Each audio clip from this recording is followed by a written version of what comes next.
आज हम योग दर्शन में चित्त भूमि का क्या स्वरूप है इसका अध्ययन करेंगे। इससे पूर्व हम योग दर्शन में चित्त वृत्तियों का स्वरूप समझ चुके हैं।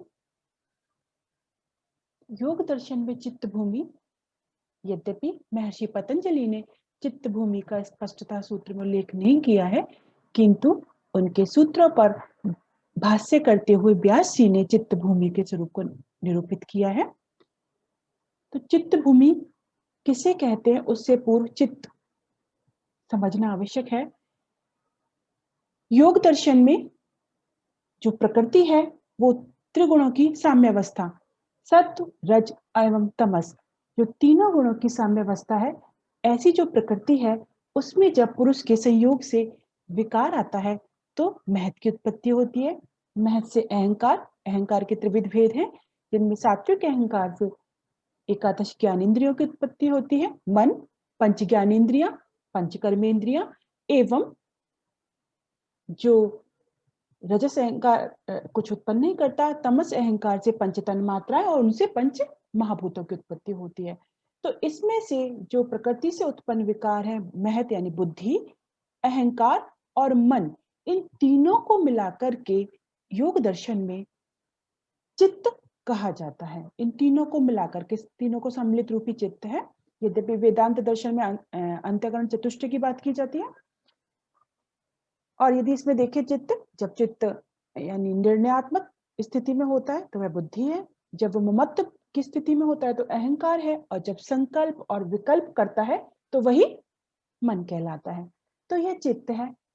अब चूंकि प्रकृति त्रिगुणात्मक है और उससे उत्पन्न उसके तत्व, उनमें भी त्रिगुणों की स्थिति है, सत्व रज तमस।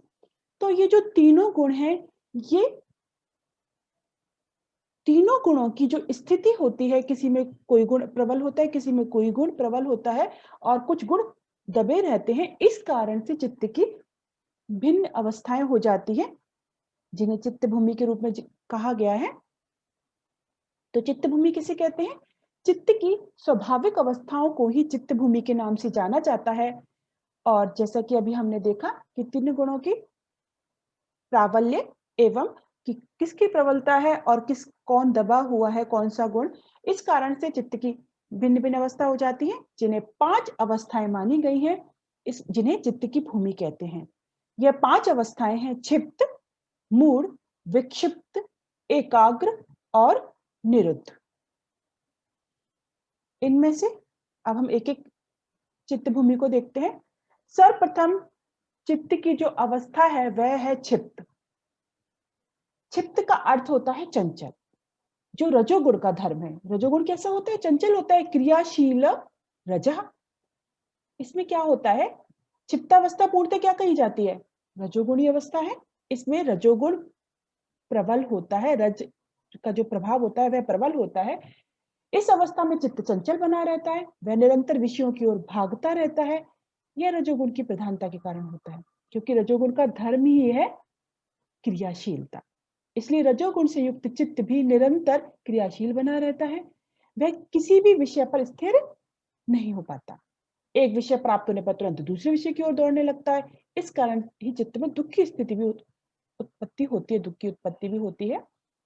तो क्षिप्त अवस्था, रजोगुण के प्रभाव से चित्त अधिक चंचल होकर सांसारिक विषयों में इधर उधर भटकता रहता है। यहाँ पर क्या होता है? सत्व गुण के ह्रास होने से तथा तमस के साथ रजोगुण के प्रभावी होने से चित्त अणिमादिक सिद्धियों एवं शब्द, रूप, रस, गंध और स्पर्शादिक विषयों में आसक्त हो जाता है। चित्त की ही स्थिति क्षिप्त चित्त भूमि के नाम से जानी जाती है। कहा भी गया है वहां पर, क्षिप्तम सदैव तेषु तेषु विषयेषु क्षिप्तमाणम अत्यंत अस्थिरम। ऐसा चित्त किसका होता है? ऐसा चित्त दैत्यों एवं मद से विभ्रांत जो विषयी जन है, उनका चित्त ऐसा होता है। उनकी चित्त की स्थिति क्षिप्त कहलाती है। दूसरी चित्त भूमि देखते हैं, मूढ़। मूढ़ चित्त की वह अवस्था है जिसमें तमोगुण की प्रबलता रहती है। जैसे वहां पे रजोगुण की प्रबलता थी, यहाँ पे तमोगुण की प्रबलता रहती है, तथा सत्वगुण एवं रजोगुण निर्बल होने लगते हैं। वो उनका प्रभाव कम होता है, तमोगुण की प्रबलता होती है। और जैसा हम जानते हैं तमोगुण का स्वभाव, तो तमोगुण का प्राबल्य रहता है तो क्या रहेगा? चित्त में सत्व और रजोगुण के दौर्बल्य से मूढ़ चित्त विचार शून्य हो जाता है। किम कर्तव्य विमूढ़, क्या करूं क्या नहीं करूं, वह विचार ही नहीं कर पाता। तो इस अवस्था में तमोगुण की प्रधानता होने के कारण चित्त की इस अवस्था में चित्त में अज्ञान बना रहता है, बुद्धि में जड़ता होती है, विषयों के यथार्थ ज्ञान का अभाव हो जाता है। इसी कारण विषयों के प्रति इस अवस्था में मोह उत्पन्न हो जाता है और चित्त चूंकि किम कर्तव्य विमूढ़ हो जाता है तो अधर्म, अज्ञान, अवैराग्य, अनैश्वर्य तथा निद्रा आदि से समन्वित शास्त्र विरुद्ध जो कर्म है उनमें व्यक्ति फंस जाता है, उनमें सन्निविष्ट हो जाता है। तो ऐसा जो चित्त से युक्त व्यक्ति होता है वो सांसारिक जीवन में फंसा रहता है। कहा भी गया मूढ़म तू तमः समुद्रे का निद्रा वृत्तिमत, मूढ़म तमसा निद्राधिवृत्तिमत।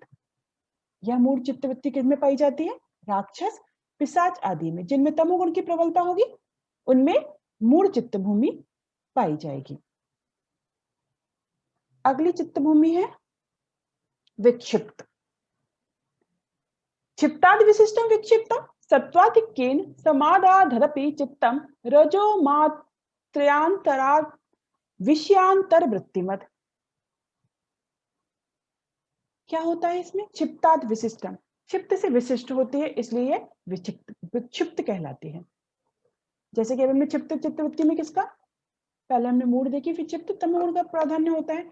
लेकिन जो विक्षिप्त होती है इस चित्तवृत्ति में क्या होता है? विशेष रूप से क्षिप्त, यानी कि ये अधिक क्षिप्त नहीं होती है, इसमें क्षिप्त से उत्तम स्थिति होती है। क्या होता है? राजस क्षिप्त, राजस जो चित्तवृत्ति होती है, राजस क्षिप्त चित्त से तो क्या होता है?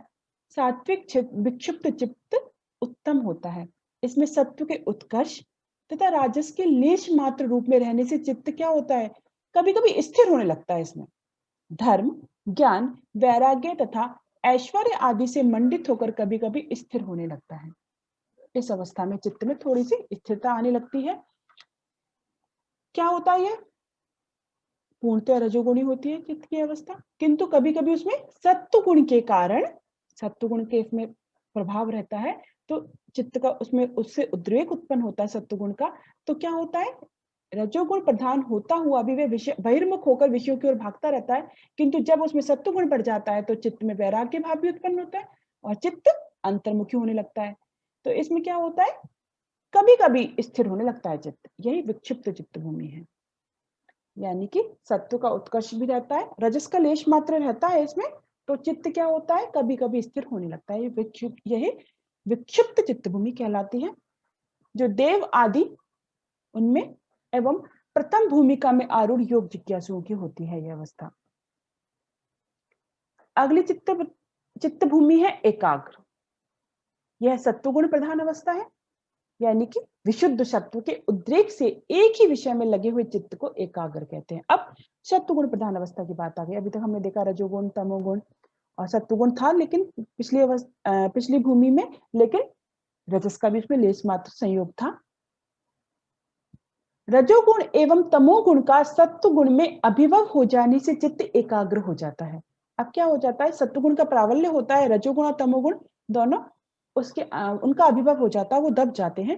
यही एकाग्र चित्त भूमि कहलाती है और इसी को संप्रज्ञात समाधि के नाम से भी जाना जाता है। कहा भी गया है, यस्तु एकाग्रे चेतसी सद्भूतम अर्थम प्रद्योतयति क्षिणोति च क्लेशान कर्म बंधनानि स्लथयति निरोधम अभिमुखम करोति स संप्रज्ञातो योग इत्याख्यायते। ऐसा चित्त किसका होता है? प्रथम श्रेणी के योगियों का होता है, जिसमें सत्वगुण की प्रधानता रहती है, सत्वगुण का उद्रेक होने लगता है तो चित्त एकाग्र होने की स्थिति में आता है। और अंतिम चित्त भूमि है निरुद्ध। इसमें क्या होता है? सत्व, रजस एवं तमोगुण जन्य सभी चित्त वृत्तियों के निरुद्ध हो जाने की जो अवस्था है वो निरुद्ध या निरोध चित्त वृत्ति कहलाती है। इसमें सभी उनका निरोध हो जाता है। तो जब चित्तगत सात्विक वृत्ति का भी निरोध हो जाता है तब पुरुष अपने शुद्ध चैतन्य स्वरूप में अवस्थित हो जाता है, उसे अपने वे में शुद्ध बुद्ध चैतन्य अपने स्वरूप में अवस्थित हो जाता है। और चित्त की यही अवस्था निरुद्ध चित्त भूमि या निर्वीज समाधि के नाम से जानी जाती है। तो जैसा कि अभी हमने देखा यहाँ पे सारी सत्व, यहाँ पे जो सारी चित्त वृत्तियां हैं यानी सत्व, रजस, तमस तीनों का ही निरोध हो गया है और व्यक्ति क्या, पुरुष क्या हुआ है? अपने शुद्ध चैतन्य स्वरूप में अवस्थित हो गया है। तो इसे निरुद्ध चित्तवृत्ति कहते हैं। सर्ववृत्ति निरोधे तो असंप्रज्ञात समाधि सा निर्बीज समाधि ना तत्र किंचित संप्रज्ञायता इत्य असंप्रज्ञातः। तो यह निरुद्ध चित्तवृत्ति होती है। जैसा कि अभी हम लोगों ने देखा, चित्त की यह जो अवस्था है कैसी है, पूर्णतः सत्वगुणी अवस्था है निरुद्ध। सात्विक वृत्ति के निरंतर बने रहने से चित्त में स्थिरता की योग्यता बनी रहती है, चित्त स्थिर बना ही रहता है, जिसके परिणाम स्वरूप क्या होता है, विषयों का यथार्थ ज्ञान चित्त में उत्पन्न होता है और उसे अपने स्वरूप का बोध हो जाता है कि मैं क्या हूँ, मैं शुद्ध चैतन्य स्वरूप हूँ। और वो अपना स्वरूप को विस्मृत कर गया था, जिसके कारण वो संसार के चक्कर में फंसा हुआ है, उसको वो अपने स्वरूप में वो स्थित हो जाता है कि भाई मैं तो शुद्ध हूँ, चैतन्य हूँ।